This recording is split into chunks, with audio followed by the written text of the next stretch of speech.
कौशिक है, पेशे से मैं एडवोकेट हूँ और वर्तमान में भाजपा का मंडल अध्यक्ष हूँ। और मेरी जो शिक्षा है, मैं LLB किया हूँ और रोहित में प्रैक्टिस करता हूँ एज ए वकील।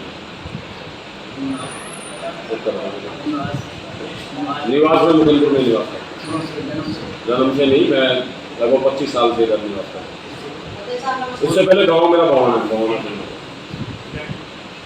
मंडल अध्यक्ष बना तो मेरे अध्यक्ष बनते ही कोरोना काल आ गया। आपको ज्ञात होगा कि हमें जगजीवन राम के सामने सूखा राशन उस टाइम पे किसी भी पार्टी का कोई कार्यकर्ता घर से बाहर नहीं निकला था। भारतीय जनता पार्टी एक ऐसी पार्टी है, वो कभी भी किसी भी विपदा से डरने वाली नहीं है, हमेशा कार्यकर्ताओं के बीच में रहने वाली पार्टी है। माननीय मनोज तिवारी जी को हमने वहाँ बुलाकर सूखे राशन कम से कम 500 घरों में उसका राशन बांटा और समय समय पर, जैसे आदरणीय मोदी जी ने वैक्सीन अभियान चलाया, मुफ्त वैक्सीन दी सबको। वैक्सीन के दौरान भी सेंटरों का हमने फ्रूट वितरण का हमने काम किया। पार्टी के द्वारा, समाज के द्वारा जो भी जिम्मेवारी हमें दी गई, हमने उसको निर्वाह किया, उनको हमने पूरा किया। अच्छा, 4 साल पहले विधानसभा का चुनाव जो हुआ था, तो उसमें आपका क्या रोल था? विधानसभा का चुनाव हुआ था, पार्टी ने जो हमें जिम्मेवारी दी थी, उस टाइम पर मंडल महामंत्री था मैं, और एक महामंत्री होने के नाते, कार्यकर्ता होने के नाते पार्टी ने यहाँ से गठबंधन में शैलेश कुमार को टिकट दिया गया था जो JDU से थे, तो उनका काम किया हमने। हर बूथ पे जाकर जो हमारा एक दायरा था, जो हमारे कोई क्षेत्र था, हमने वहाँ जाकर पार्टी के लिए वोट दिलवाया, जो कि उसी का रिजल्ट था कि उनको यहाँ पे JDU का दिल्ली का कोई, जिसमें कि देखा जाए कोई प्रावधान यहाँ है नहीं, JDU फिर भी इतनी भारी मतें भारतीय जनता पार्टी के कार्यकर्ताओं के द्वारा। नगर निगम चुनाव जो अभी हाल चाल में हुआ है, इसमें आपकी भी चर्चा थी टिकट लाने में, ये क्या सही है? टिकट की मेरी चर्चा रहना एक स्वाभाविक, ये क्या सही है? टिकट की मेरी चर्चा रहना एक स्वाभाविक सी बात है। जो कार्यकर्ता होता है उसकी टिकट की चर्चा भी होती है। और भारतीय जनता पार्टी एक ऐसा परिवार है, यहाँ पे मांगने वाले 20 होते, मिलता सब एक हो, और फिर वो 20 के 20 लगकर उसको जिताने का काम करते हैं। और मैं सौभाग्यशाली कहूँगा कि मैं मंडल अध्यक्ष ऐसा हूँ कि मेरा जो वार्ड है हमने जीता है। बड़े भाई गुलाब सिंह राठौर को यहाँ जीत मिली है, और उस क्षेत्र से जीत मिली है जहांगीरपुरी से। ज़्यादा हमारी जो लीड आई है जहांगीरपुरी से आई है।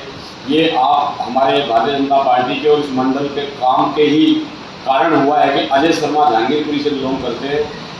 अजय शर्मा को जहांगीरपुरी में हारने का काम किया, और इस मंडल ने वहाँ पर एक संगठन खड़ा किया, एक वहाँ पे वोटों को निकालने का काम किया और वोट डलवाने का काम किया। उसी का परिणाम स्वरूप है कि गुलाब सिंह राठौर जी हमारे बड़े भाई यहाँ से विजयी। अच्छा, दूर तक, क्योंकि गरीबों के हित के लिए आप बड़ा संघर्ष कर देते हैं। कोई जैसे हिंदू मुसलमान का हुआ, ये दो केस हमने अपने सामने भी देखा हूँ, कहने वाली हकीकत उन्हीं को सामने देखा, उसको स्वाद दिखाया जाता है। इसके बारे में आपने कितने कार्य इस तरीके से किए? देखिए पत्रकार महोदय, सबसे पहले मैं आपको और आपके चैनल के दर्शकों को धन्यवाद देता हूं कि आप ऐसी बात कह रहे हैं कि आपने दूर तक मेरी चर्चा सुनी है। ये मैं आपका फिर दोबारा से धन्यवाद देता हूं। चर्चा उसी व्यक्ति की होती है जो काम करता है।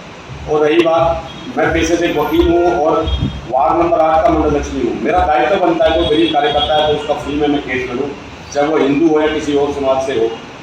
अगर जैसे आप जानेंगे दंगों की, मेरे समाज को मेरी जरूरत पड़ेगी तो राकेश कौशिक एज ए मंडल अध्यक्ष और एज ए वकील और एज ए भाई हमेशा खड़ा हूँ। आगे अब बहुत तक काल ज़्यादा टाइम नहीं, 11 महीना रह गया, लोकसभा का चुनाव होगा, उसमें आपको क्या करेंगे? देखिए, लोकसभा के अंदर हमारे जो यहाँ से अभी सांसद जी हैं मनोज तिवारी जी, वो पूरे देश में एक भारतीय जनता पार्टी को जिताने का काम करते हैं। वो ऐसे सेलिब्रिटी हैं, वो जिस गली में खड़े हो जाते हैं वहाँ हज़ारों की संख्या अपने आप में हो जाती है। भारतीय जनता पार्टी कहीं गुजरात हो, कहीं बंगाल हो, कर्नाटक हो, कहीं भी जहाँ हो जाते हो, सेलिब्रिटी ऐसे सेलिब्रिटी है। आपका बड़ा अच्छा नहीं था, आपका तो सबसे ज़्यादा उत्पादन महिला से संबंध अच्छा था, और महजी का भी अच्छा था, काम भी तो दिखाया भी आपको क्या चाहिए। कल्पना जी, देखिए मैं ऐसा नहीं कहूँगा कि मेरी जो जीत हुई है, मैं कार्यकर्ता हूँ, और मेरे जिस कार्यकर्ता की जितनी शक्ति होगी उस शक्ति के साथ वो लगेगा अपनी पार्टी के लिए। ये भी मैं धन्यवाद देता हूँ दोबारा कि आप ऐसा कह रहे हैं कल्पना जी को मैंने जितवाया। अगर ऐसा कह रहे हैं तो मैं धन्यवाद देता हूँ, लेकिन कोई भी एक आदमी किसी को जिता नहीं सकता, किसी को हरा नहीं सकता। कारण ये भारतीय जनता पार्टी संगठन की पार्टी है, संगठन काम करता है किसी के लिए। हम लकी हैं, हम भाग्यशाली हैं कि मनोज तिवारी जी हमारे सांसद हैं और आगे भी वही सांसद रहने वाले हैं। और मैंने कहा ना कि बुराड़ी विधानसभा में पिछली बार लाखों की संख्या से हम यहाँ से जीत गए थे, वो संख्या को इस बार हमने बढ़ाना है। और मैं अपने वार्ड नंबर 8 की मैं गारंटी लेता हूँ, यहाँ से हज़ारों की संख्या में हम एक बढ़त लेके यहाँ से निकलेंगे। तो अब समस्याएं खत्म होगी जाम की? 1000% जाम की समस्या कम होगी। अब आप जाते हुए वहाँ पे निरीक्षण करने, कोई भी रेडी वाला सब व्यवस्थित है। एक गुलाब सिंह राठौर जी ने एक ऐसा सिस्टम बना दिया है कि उन्होंने सबको एक अपना स्पेस दे दिया, वो सब अपने अपनी रोजी रोटी चला रहे हैं, किसी से किसी तरह की कोई उधाई नहीं हो रही है। पिछले वाले कार्यकाल में लोगों की रेडी वाले विचारों से उधाई होती थी, इस बार हम भारतीय जनता पार्टी वाले इस तरह के नहीं हैं। वो रेडी वाले भी हमारे भाई हैं, उनका दुख दर्द भी हमारा है। कोशिश आपको बहुत बहुत धन्यवाद हो, कार्य करते रहें। जो आपकी बड़ी क्षेत्र में चर्चा है, हम भी चर्चा कर रहे हैं, मीडिया लगा, जनता आपकी चर्चा कर रही है। धन्यवाद। देखो, एक कहावत है हरियाणा के अंदर, कहावत है घी होगा तो नेरे में दिखेगा। एक कहावत है घी होगा, अगर कोई काम करेगा तो दिखेगा, अपने आप दिखेगा। अच्छा काम करेगा वो भी दिखेगा, बुरा काम करेगा वो भी दिखेगा। मैं आपके चैनल के माध्यम से अपने क्षेत्रवासियों को ये आश्वासन देता हूँ कि राकेश कौशिक 24 घंटे × 7 आपके साथ खड़ा है। कभी भी रात को भी मुझे आप फोन करोगे, जो मेरे बस की मैं आपके लिए खड़ा हूँ, तत्पर रहूँगा सदा। आपको बहुत जय श्री राम, बहुत जय श्री राम।